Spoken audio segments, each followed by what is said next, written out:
की बात होती है ना, तो बात होती है जज्बातों की, तन्हाई की, महफिल की और मोहब्बत की। और मोहब्बत की बात शायरी में ना हो ये तो मुमकिन ही नहीं है। और आज का जो मेरा एपिसोड है वो बहुत ही मोहब्बत और रिश्तों की मिठास से भरा हुआ है, क्योंकि आज जो मेरे साथ गेस्ट हैं वो एक मोहब्बत पर लिखने वाली, रिश्तों पर लिखने वाली एक बहुत ही प्यारी सी शायरा हैं। और वो एक होम मेकर हैं, एक प्राउड वाइफ और मदर हैं, और इसके साथ साथ ही वो बहुत ही खूबसूरत लिखती भी हैं। उनको लिखने का जो शौक़ है, जो लिखने की प्रेरणा है, उनको उनके पापा से विरासत में मिली है, और वो अपने हस्बैंड को अपना सबसे बड़ा सपोर्ट सिस्टम मानते हैं। तो चलिए ज़्यादा वक्त ना लेते हुए हम उनसे मिलते हैं। हर्षिता जी, स्वागत है आपका मेरे शो जज्बाते शायरी विद आरजे प्रिया में। कैसा लग रहा है आपको यहाँ आके? बहुत अच्छा लग रहा है। शुक्रिया। थोड़ा सा नर्वस भी हूँ क्योंकि पहला शो है। बिल्कुल, लेकिन बहुत खुश हूँ। हम नर्वस रहने नहीं देंगे अभी आपको। Thank you so much. तो हम ये अभी जो मैंने आपके बारे में बताया वो चीज़ें थी जो मुझे मालूम थी आपके बारे में, लेकिन हर्षिता जी अपनी नज़र में क्या है, मतलब कुछ ऐसी बातें जो हमें नहीं पता, जो हमारे लिसनर्स को नहीं पता, वो हम जानना चाहेंगे। आपकी नज़र में आप की इंट्रोडक्शन। बिल्कुल। वैसे तो अगर आपको जितना मेरे बारे में मालूम होगा, मैं अपने पिता से बहुत प्रभावित थी बचपन से ही जी। आज भी हूँ। वो मेरे साथ नहीं है पर प्रभावित मैं आज भी उनसे हूँ।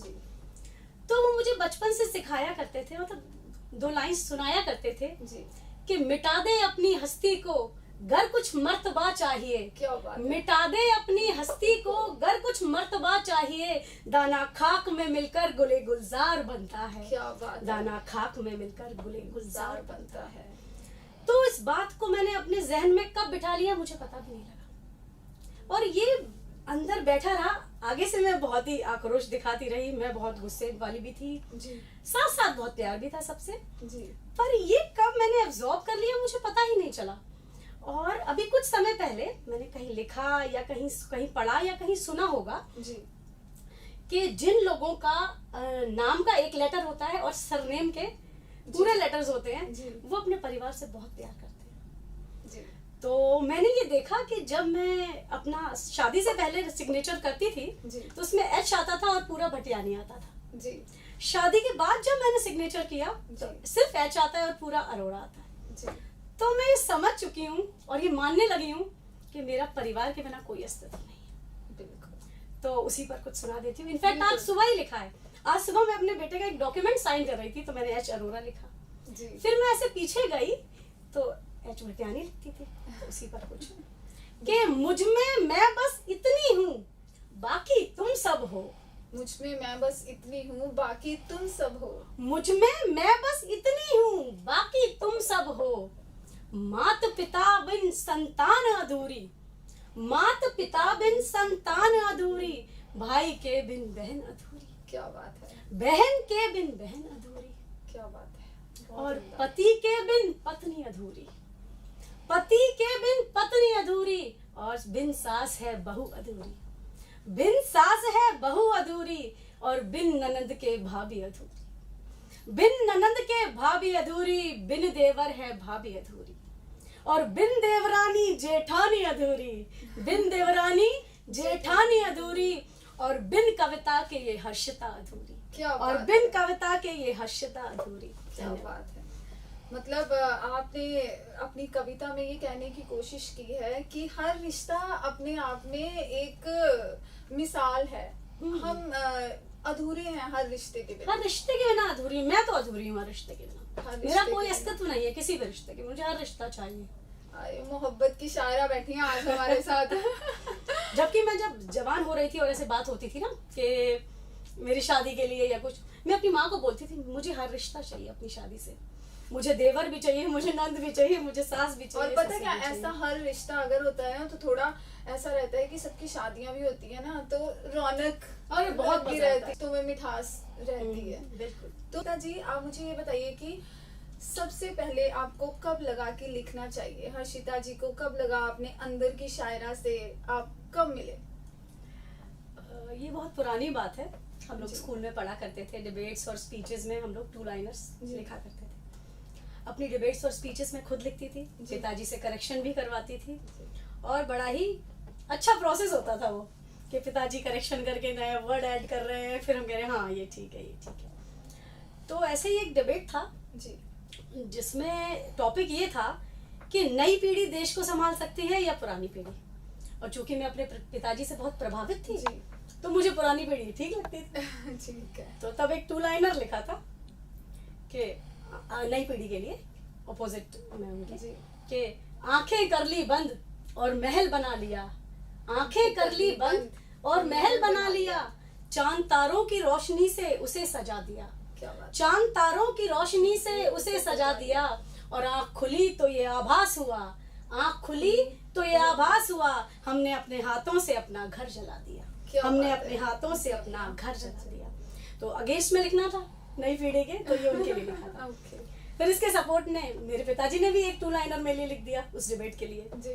कि ये ना पूछो हम कहाँ जा रहे हैं, किधर जा रहे हैं, ये ना पूछो कि हम कहाँ जा रहे हैं, किधर जा रहे हैं। लिखी है मुकद्दर में ठोकरें, ठोकरें खा रहे हैं, क्या बात। लिखी है मुकद्दर में ठोकरें, ठोकरें खा रहे हैं, कि कारवां भटक गया है जिंदगी का अब मेरा, कि कारवां भटक गया है जिंदगी का अब मेरा, ये जमाना जिधर ले जाए उधर जा रहे हैं, क्या उधर बात जा रहे हैं।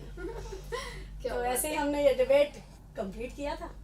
और जैसे मैं छुप छुप के 2-4-5 लाइनें, जैसे अब आप जब बड़े हो रहे होते हो, आपको ऐसे लग रहा होता है, जैसे मैं अपने पिताजी के बहुत क्लोज थी, क्योंकि वो बहुत आधुनिक थे उस समय में। जी।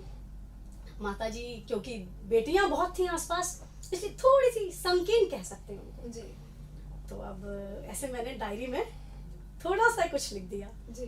वो इस तरह था कि जाने कैसे कैसे नाच नचाते हैं ये जमाने के लोग, जाने कैसे कैसे नाच नचाते हैं ये जमाने के लोग, खुद हंसते हैं हमें रुलाते हैं ये जमाने के लोग, उफ। खुद हंसते हैं हमें रुलाते हैं ये जमाने के लोग, जी। और चलते हैं अगर वक्त के साथ तो ये चलने नहीं देते, अक्सर होता है कोई। चलते हैं अगर वक्त के साथ तो ये चलने नहीं देते, हर वक्त नई पाबंदी लगाते हैं इस जमाने के, क्या बात है। हर वक्त नई पाबंदी लगाते हैं इस जमाने के लोग। अभी बस लिखा ही था, डायरी रख दी थी और गलती से वो डायरी में टेबल पे छोड़ा है। भूल गई, अच्छा। और मैं उदास बैठी हुई थी, क्योंकि हम जैसे कवि लोग महसूस बहुत करते हैं, बिल्कुल। कहते हैं ना, इमोशनल इमोशनल बहुत होते हैं। लिख के छोड़ दिया, अब इसके बाकी छंद बनाने थे। अब मेरे पिताजी वहां से चले आ रहे, पता नहीं उन्होंने वो डायरी कब पढ़ ली, उसके बाद उस गजल की उन्होंने लय भी बना दी। क्या बात है। वो गाते हुए चले आ रहे, जाने कैसे कैसे नाच नचाते हैं जमाने के, और मैं इधर उधर, मैंने कहा पापा ये क्या था। तो उन्होंने उसका, मैं अच्छा गा नहीं पाती, वो गाते भी बहुत अच्छा थे, अच्छा। वाह। तो उन्होंने उसकी राग भी बना दी। अभी मैंने यहाँ किसी शो में वो गाई नहीं है क्योंकि मैं गा नहीं पाती, पर मैं सुनाऊंगी जरूर कभी जी। मौका लगा तो ये वाकया था। फिर उसके बाद लिखते चले गए, पर वो बंद डायरी के अंदर। मतलब आपकी जो इंस्पिरेशन है वो आपके पापा रहे हैं। मेरा पूरा जीवन उनसे प्रभावित है। मैं मतलब जैसे कविता लिखना, मैंने बीच में टीचर्स डे पर डाला हुआ था कि जन्म देने वाली माँ ने चलना और बोलना सिखाया, जन्म देने वाली माँ ने चलना और बोलना सिखाया, जी। मेरे पिता ने मुझे कविता लिखना और खुलकर हंसना सिखाया, क्या बात है। मेरे पिता ने मुझे कविता लिखना और खुलकर हंसना सिखाया, बहनों ने मुझे रिश्तों को जीना और निभाना सिखाया।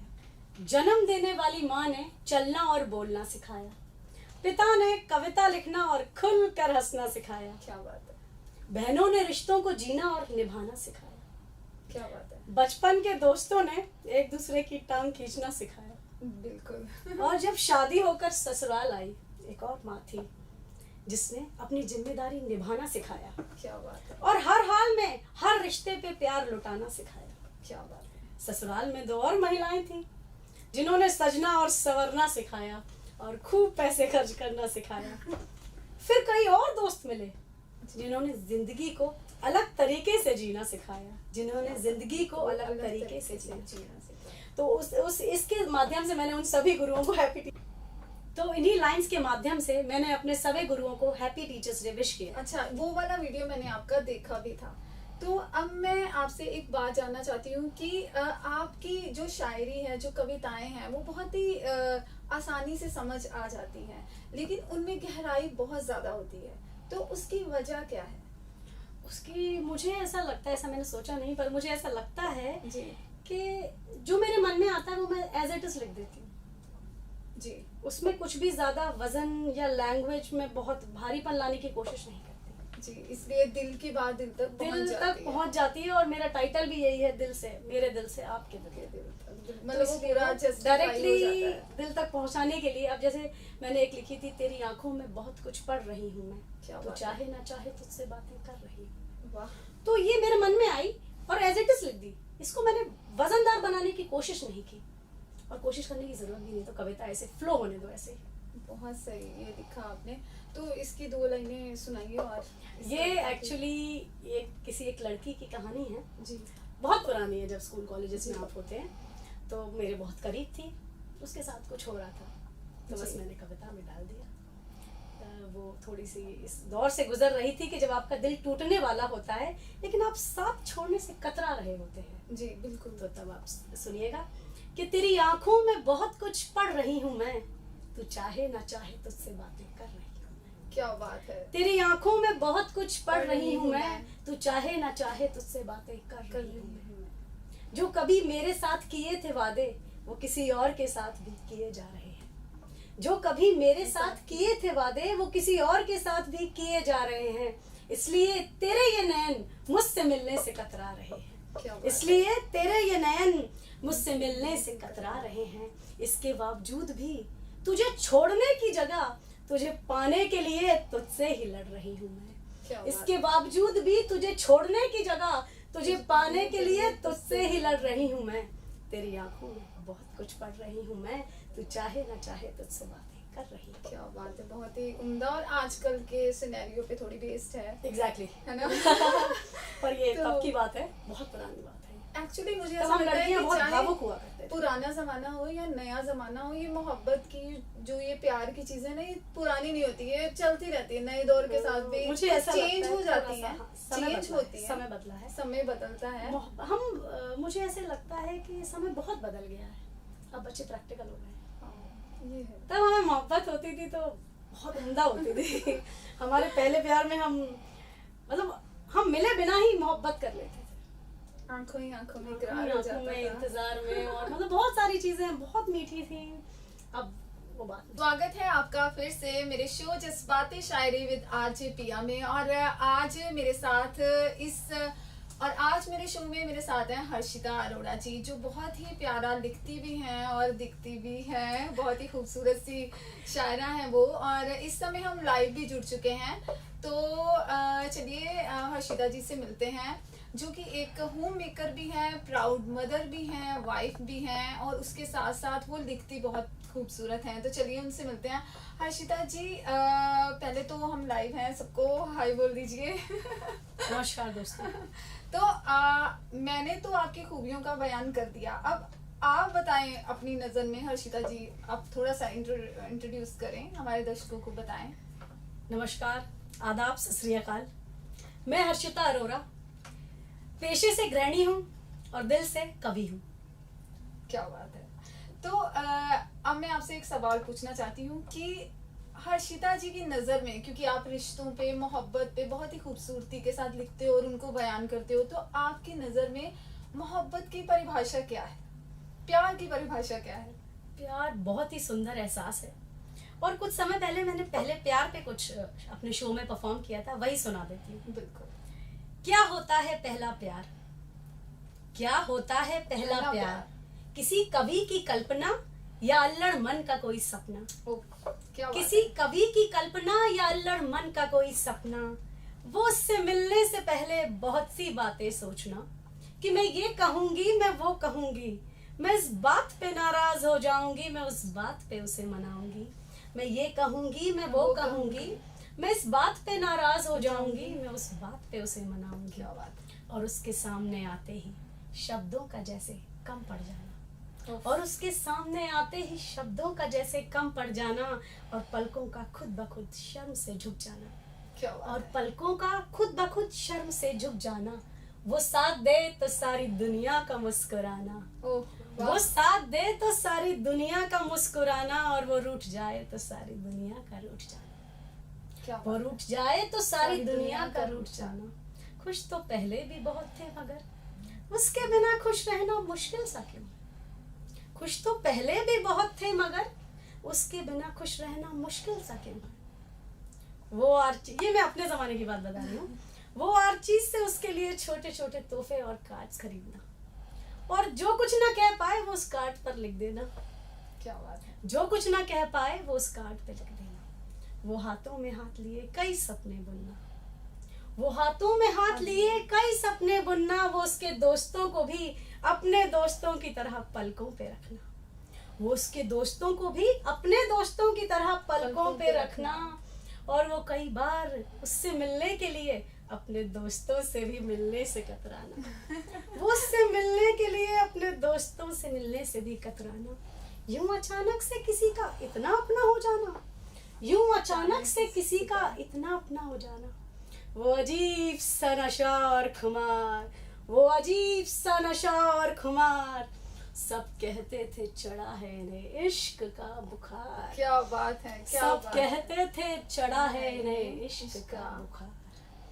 क्या उस बात टाइम पे लैंडलाइंस हुआ करते थे, मोबाइल्स आ चुके थे पर वो इतने एक्सपेंसिव थे कि हम उनसे अफोर्ड नहीं कर पाते जी। थे। वो उसके लैंडलाइन पे बार बार मिस कॉल मारना बिल्कुल सही, वो उसके लैंडलाइन पे बार बार मिस कॉल मारना, और वो अपनी सहेली से कॉल करवाना कि फ्लर्ट करवाना, और उसके इंटरेस्ट ना लेने पर मन ही मन खुद पे इतराना, और उसके इंटरेस्ट ना लेने पर मन ही मन खुद पे इतराना। और वो आज भी उसकी बातें याद करके मुस्कुराना, और इस मुस्कुराहट को सबसे छुपाना। वो आज भी उसकी बातें याद करके मुस्कुराना, और इस मुस्कुराहट को सबसे छुपाना। लोग अक्सर मुझसे कहते हैं कि मैं बदल गई हूँ, पर मैं सोचती हूँ मैं कहाँ बदली हूँ। मैं कल भी प्यार चाहती थी, मैं आज भी प्यार चाहती हूँ। मैं कल भी लॉयल्टी चाहती थी, मैं आज भी लॉयल्टी चाहती हूँ। और मैं कल भी दिल टूटने और साथ छूटने से डरती थी, मैं आज भी छूटने और टूटने से डरती हूँ। मैं आज भी छूटने और टूटने से डरती थी। मैं कल भी संभालती थी रिश्तों को, मैं आज भी रिश्ते समेटती हूँ। मैं कल भी संभालती थी रिश्तों को, मैं आज भी रिश्ते समेटती हूँ। और मैं कल भी बदले में सिर्फ मोहब्बत चाहती थी, और आज भी बदले में सिर्फ मोहब्बत चाहती हूँ। आज भी बदले में सिर्फ मोहब्बत चाहती हूँ। क्या बात है। इन्होंने जो प्यार की एक उम्र है और जो प्यार की जो अदा होती है ना, वो बड़ी बाखूबी से इस कविता में मतलब सुनाया है हमें। और एक सवाल और है हर्षिता जी आपसे कि आप हमारे लिसनर्स को ये बताएं कि जो अभी लिख रहे हैं, जो अभी जिन्होंने नया नया लिखना स्टार्ट किया है, तो उनके लिए आप अगर कुछ हमें बताना चाहें कि उनको किस तरह की किताबें या कुछ कवि जैसे जो आप पढ़ते हैं जिनसे आप इंस्पायर होते हैं, वो उनके बारे में कुछ बताएं। देखिए, सबसे बड़ी बात जी, अच्छा लिखने के लिए अच्छा लिसनर होना बहुत जरूरी है। बिल्कुल। अगर आप अच्छे लिसनर हैं, आप अपनी रचना सुनो, आप अपनी रचना पढ़िए, सुनिए, सुनाइए, सब कुछ कीजिए, पर दूसरों की रचना भी ध्यान से सुनिए। बिल्कुल, क्योंकि मैं शोज में अक्सर जाती रहती जी, हूँ, जी। तो आजकल के बच्चे अपनी रचना सुना के फिर वो इधर उधर मोबाइल में टहलने लगते हैं, ये गलत है जी, आप एंजॉय कीजिए, आप दिल से महसूस कीजिए सामने वाले की रचना भी।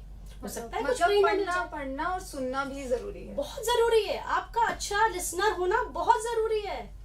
पहले जो कवि सम्मेलन और मुशायरों की परंपरा थी, वो इतनी फैली हुई इसलिए थी क्योंकि वहां पे सब लिखने वाले अच्छे लिसनर्स भी हुआ करते थे। बिल्कुल। मेरे पिताजी खुद कवि सम्मेलन और मुशायरों में जाया करते थे, और मुझे नाज है उन पर कि वो मतलब उन्होंने अपनी जिंदगी बहुत अच्छे से जी, सारी जिम्मेदारी उठाने के बावजूद। तो अच्छे लिसनर सबसे पहले बन जाइए। और दूसरी बात कि हम आम नहीं हैं, हम खास हैं। ये बात समझना बहुत जरूरी है। हम आम नहीं हैं, हम खास हैं, हम अंगूर हैं। हम अंगूर हैं इसलिए गुच्छे में ही रहेंगे। हम सब कलाकारों को, हम सब कवियों को एक साथ एकजुट रहना है, नहीं तो ये समाज हमें मार देगा। बिल्कुल।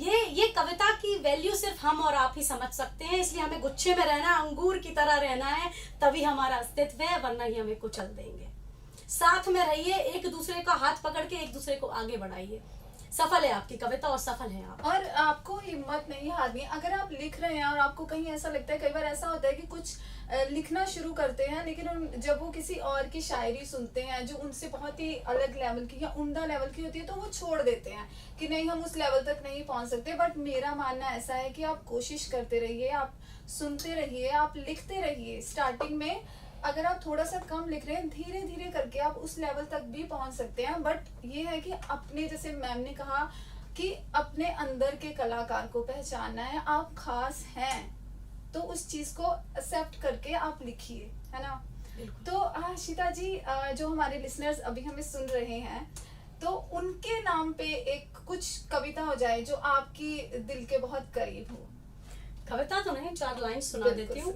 ये कोविड के बाद जब हम सब लोग निकलने लगे और जाने आने लगे जी, तो 4 लाइनें मैंने बनाई थी और बच्चे स्कूल जाने लगे, माओ के लिए बड़ा रिलीफ था कि निकल आए परिंदे फिर आशियानों से, लगता है तूफान कुछ थम सा गया है। क्या बात है। निकल आए परिंदे फिर आशियानों से, लगता है तूफान कुछ थम सा गया है, महकी हुई वादियों ने आवाज दी है दिल से, महकी हुई वादियों ने आवाज दी है दिल से, लगता है जिंदगी ने उड़ान भर ली है फिर से, लगता है जिंदगी ने उड़ान भर ली है फिर से। क्या बात है, बहुत बहुत ही उम्दा सुना रहे हैं हर्षिता जी। और अगर आपको हर्षिता जी की और भी कविताएं सुननी है, पढ़नी है, तो आप इंस्टाग्राम आपका हैंडल जो है वो आप हमारे लिसनर्स को जरूर बताएं कि क्या है वो, ताकि आपको फॉलो कर सके वहां पे। मेरे इंस्टाग्राम हैंडल बहुत सिंपल है, no comma, no capital letter, small Harshita dot Arora dot poetry, सब कुछ स्मॉल लेटर्स में है, Harshita dot Arora dot poetry. आप इस पे मुझे फॉलो कर सकते हैं और मैं भी आपको फॉलो बैक करूंगी, मुझे भी अच्छा सुनना है।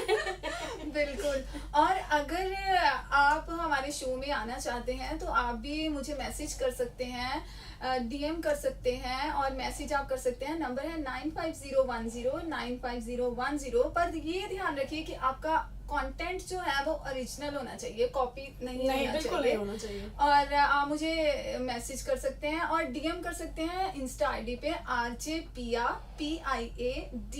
पर। पिताजी की हर किसी की जिंदगी में कोई ना कोई इंस्पिरेशन होती है, कोई शख्स ऐसा होता है जिससे वो इंस्पायर होकर लिखते हैं या जिनसे उन्होंने सीखा होता है। तो आपकी जिंदगी में वो इंस्पिरेशन कौन है, उसके बारे में हमें जरूर बताएं, हम जानना चाहेंगे। बिल्कुल बिल्कुल बताऊंगी। मैं बचपन से ही अपने पिता से बहुत प्रभावित हूँ जी, और उन्हीं से इंस्पायर्ड हूँ। क्या बात है। जी जी, मतलब मुझे पता ही नहीं चला जी कि कब मैं उनके जैसी बनती जा रही हूँ। उनके जैसे, पूरा उनके जैसा बनना तो संभव नहीं है जी, लेकिन कोशिश करती हूँ जी। और जबकि बचपन में मैं ऐसा सोचती थी कि नहीं, ये बहुत अच्छा है, इतना अच्छा नहीं होना चाहिए इंसान को, पर वाकई में इंसान को उतना ही अच्छा होना चाहिए। बिल्कुल। तो मैं उनसे बहुत इंस्पायर्ड हूँ, मेरी कविताएं भी उनसे इंस्पायर्ड हैं जी। कोई किसी को लिखना तो नहीं सिखा सकता, पर विरासत में कुछ दे सकता है। बिल्कुल। तो ये हुनर उन्होंने मुझे विरासत में दे दिया। क्या बात है। तो उन माता पिता के लिए कुछ लिखा था। हाँ बिल्कुल, हम सुनना चाहेंगे। हाँ, तो तब बहुत पुरानी बात है जी, तब ना, जैसे बच्चे भगवान का रूप होते थे और जितने हो जाएं ठीक है, और बेटे की बहुत चाहत हुआ करती थी जी। जैसे हम 5 बहनें हैं, फिर भाई है, फिर मैं हूँ, तो बेटे की बहुत चाहत हुआ करती। तो बस कुछ लाइंस हैं पिताजी और माताजी को समर्पित है जी। कि बेटे की चाहत थी मगर जी, बेटी को गोद में लेकर माथे पर कभी शिकन नहीं किया। क्या बात है। बेटे की चाहत थी मगर बेटी को गोद में लेकर माथे पर कभी शिकन नहीं किया। 100 बार शुक्रिया, 100 बार शुक्रिया, 100 बार शुक्रिया, 100 बार शुक्रिया। बचपन से ही सब कुछ करना चाहती थी मैं, हर जगह अपनी पहचान बनाना चाहती थी। बचपन से ही सब कुछ करना चाहती थी मैं, हर जगह अपनी पहचान बनाना चाहती थी। मेरी इस ख्वाहिश को मेरे पापा आपने हमेशा बढ़ावा दिया। मेरी इस ख्वाहिश को मेरे पापा आपने हमेशा बढ़ावा दिया, और मेरी छोटी से छोटी कामयाबी पर मेरा माथा चूम कर मुझे गले लगा लिया। क्या बात है। मेरी छोटी से छोटी कामयाबी पर मेरा माथा चूम कर मुझे गले लगा लिया। 100 बार शुक्रिया, 100 बार शुक्रिया। क्या बात है। माँ आपसे क्या कहूँ, आपसे तो हमेशा लड़ती रहती थी मैं। मम्मी से अक्सर हम लड़ाई झगड़ा करते रहते हैं। आप जवानी की दहलीज पे कदम रखते हैं, माँ टोकती हैं, बिल्कुल, तो हमारा झगड़ा होता है। माँ आपसे क्या कहूँ, आपसे तो हमेशा लड़ती रहती थी मैं, और आपकी लगाई हुई पाबंदी को हर वक्त तोड़ने की कोशिश करती थी मैं। आपकी लगाई हर पाबंदी को तोड़ने की कोशिश करती थी मैं।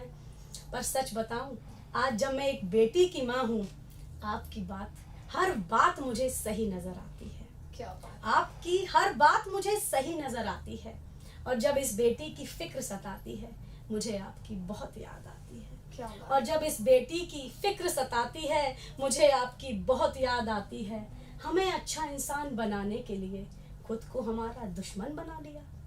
हमें अच्छा इंसान बनाने के लिए खुद को हमारा दुश्मन बना लिया। बिल्कुल। 100 बार शुक्रिया, 100 सौ बार बार शुक्रिया। माँ, आपने कहा था कि अपने बच्चों में और परिवार के दूसरे बच्चों में कभी फर्क मत करना। पति और देवर को खाना खिलाओ तो पति की थाली में कुछ ज्यादा न परोस देना। बात है छोटी सी मगर हर वक्त याद रहती है। क्या बात है। बात है छोटी सी मगर हर वक्त याद रहती है। इस जज्बात को मेरे जहन में कुछ इस कदर बिठा दिया। इस जज्बात को मेरे जहन में इस कदर बिठा दिया। 100 बार शुक्रिया, 100 बार शुक्रिया। बात उन दिनों की है जब बेटा और बेटी में लोग फर्क किया करते थे, और इस फर्क को मिटाने के लिए दूरदर्शन पर विज्ञापन हुआ करते थे। बिल्कुल आते थे। बात उन दिनों की है जब बेटा और बेटी में लोग फर्क किया करते थे, और इस फर्क को मिटाने के लिए दूरदर्शन पर विज्ञापन आया करते थे। उस दौर में भी आपने बेटा और बेटी में कोई फर्क नहीं किया। उस दौर में भी आपने बेटा और बेटी में कोई फर्क नहीं किया। पढ़ाई से लेकर परवरिश तक बराबर हक हमें दिया। पढ़ाई से लेकर परवरिश तक बराबर हक हमें दिया। 100 बार शुक्रिया, 100 बार शुक्रिया। लोग कारवां तो आज सुनते हैं, लोग कारवां तो आज सुनते हैं। मेरे पिता ने तो हर मौके पर मुझे एक गाना सुना दिया। मेरे पिता ने तो हर मौके पर एक गाना सुना दिया, और इन गानों से ही जीवन का सार बता दिया। इन गानों से ही जीवन का सार बता दिया, और मुझे चलता फिरता कारवां बना दिया। 100 बार शुक्रिया, 100 बार शुक्रिया। बहुत बहुत ही खूबसूरत ये कविता सुनाई आपने। और ये कविता ना, मुझे लगता है वो सारी बेटियां अपने माता पिता को कहना चाहती हैं, जिनको वो इस भेद, लड़का और लड़की का जो भेदभाव करते हैं, जो लोग जिन्होंने नहीं किया और बेटी और बेटे में कोई फर्क नहीं समझा, वो हर बेटी अपने पेरेंट्स को ये कविता डेडिकेट करना चाहेगी। और ये फर्क मिटना भी बहुत जरूरी है। तो बहुत हद तक मिट चुका है। बट चलो कुछ अब अभी भी थोड़ा बहुत जो है, तो मुझे लगता है कि वो धीरे धीरे खत्म हो जाएगा। एक्चुअली हमारा जो इंडिया है, जैसे हम कहते हैं 70% of India lies in villages, तो विलेजेस को थोड़ा सा समझाना मुश्किल है। नामुमकिन कुछ भी नहीं है, पर हाँ, सोच में बदलाव आया है और आएगा। बिल्कुल आएगा। एक स्त्री जो होती है जी, वो अपने पति से बहुत प्रेम करती है जी, और पिता से। जी बिल्कुल। हाँ। तो 4 लाइनें मैं अपने पति के लिए, बाकी अपने पिता के लिए सुना देती हूँ। ठीक है जी। तो जब मेरे हस्बैंड मुझे मिले जी, तो जहन में कुछ बातें आई। जी। तुम्हारा यूं अचानक से मेरे सामने चले आना, हाय। तुम्हारा यूं अचानक से मेरे सामने चले आना, जैसे सूखी हुई धरती पर बारिश की पहली बौछार। क्या बात। जैसे सूखी पड़ी धरती पर बारिश की पहली बौछार। कल कल झरने सा तुम्हारा प्यार, कल कल झरने सा तुम्हारा प्यार, चंचल नदी सा मेरा एतबार। कल कल झरने सा तुम्हारा प्यार, चंचल नदी सा मेरा एतबार। क्या बात है। जैसे कृष्णा की मुरली से छेड़ा हुआ कोई राग। क्या बात है। जैसे बहुत ही खूबसूरत। जैसे कृष्णा की मुरली से छेड़ा हुआ कोई राग, जैसे राधा के नृत्य में मोहब्बत बेशुमार, जैसे राधा के नृत्य में मोहब्बत बेशुमार। क्या बात है। ये तो कविता थी जो आपने अपने हस्बैंड के लिए सुनाई, आपने उनको डेडिकेट करके सुनाई। तो आपके पापा के लिए भी अगर आप हमें एक कविता सुनाएं उनको डेडिकेट करके, तो हम वो भी जरूर सुनना चाहेंगे। बिल्कुल, मैं सुनाना चाहूंगी। ये मैंने तब लिखी थी जब कोविड सेकेंड वेव ने मैंने उन्हें खो दिया था। जी। तो बहुत इमोशनल है। जी। और तब मुझे रियलाइज हुआ था कि दूसरों का दुख हम कहते जरूर हैं कि हम समझ रहे हैं, जी। हम नहीं समझ सकते। बिल्कुल। उस गहराई को हम महसूस ही नहीं कर सकते। बिल्कुल। तो उनके जीते जी तो मैं उन्हें वो कविता सुना ही चुकी हूँ। 100 बार शुक्रिया। उनके जाने के बाद भी मैंने एक कविता लिखी थी। आपका यूं अचानक चले जाना, जैसे एक सदी का खुद में सिमट जाना। आपकी कलम का खुद ब खुद हमेशा के लिए रुक जाना, आपकी कलम का खुद ब खुद हमेशा के लिए रुक जाना। वो आपका बेवजह मुस्कुराना, अपनी ही धुन में कुछ ना कुछ गुनगुनाना। वो आपका बेवजह मुस्कुराना, अपनी ही धुन में कुछ ना कुछ गुनगुनाना। वो माँ के डांटने पे आपका कलेजे से लगाना, वो माँ के डांटने पे आपका कलेजे से लगाना। वो गुस्से में रूठ कर मेरा खाना छोड़ना और आपका अपने हाथ से मुझे खाना खिलाना। वो गुस्से में रूठ कर मेरा खाना छोड़ना और आपका अपने हाथ से मुझे खाना खिलाना। वो घर लौटने पर आजा मेरा बेटा कहना, वो मेरे घर लौटने पर आजा मेरा बेटा कहना। और वो छोटी से छोटी कामयाबी पर मुझे मेरा माथा चूम कर मुझे गले लगाना, वो छोटी से छोटी कामयाबी पर मेरा माथा चूम कर मुझे गले लगाना। कई शब्द हैं जो निशब्द रह गए, कई बातें हैं जो अधूरी रह गई, कई बातें हैं जो अधूरी रह गई, कई शब्द थे जो निशब्द रह गए। बस मन में एक सवाल गूंजता, जहन में बस एक सवाल गूंजता, इतना प्यार था तो छोड़कर क्यों गए, इतना प्यार था तो छोड़कर क्यों गए, और छोड़ना ही था तो इतना प्यार क्यों दिया, और छोड़ना ही था तो इतना प्यार क्यों दिया। माँ के माथे पे वो लाल बिंदिया का न होना बहुत सताता है, माँ के माथे पे वो लाल बिंदिया का न होना बहुत सताता है। हर वक्त आपके न होने का एहसास कराता है, हर वक्त आपके न होने का एहसास कराता है। आपका यूं अचानक चले जाना, जैसे किसी सदी का खुद में सिमट जाना, दिल के किसी कोने का हमेशा के लिए खाली हो जाना, हमेशा हमेशा के लिए खाली हो जाना। बहुत ही प्यारी और बहुत ही खूबसूरत ये पापा को आपने अपनी कविता डेडिकेट की है। हम उनकी कविताएं सुन रहे थे, लेकिन मन तो कर रहा है कि उनसे और भी कविताएं सुनते जाएं, लेकिन क्या है कि शो को ख़त्म करने का वक्त हो चला है। तो अगली बार हम फिर से एक नए गेस्ट के साथ मिलेंगे। और हर्षिता जी, बहुत बहुत शुक्रिया आपका हमारे शो में आने के लिए। मतलब मुझे बहुत अच्छा लगा आपसे मिलकर भी और आपकी कविताओं को सुनकर भी। आपकी कविताओं में हर कविता में एक मिठास है, मोहब्बत है और एक मैसेज है ना। तो बहुत शुक्रिया आप हमारे शो में आए। बहुत बहुत और तब तक ऐसा है कि अगली बार एक नए गेस्ट के साथ फिर मिलेंगे। तब तक आप सुनते रहिए 107.8 FM देश भगत रेडियो, आपकी आवाज।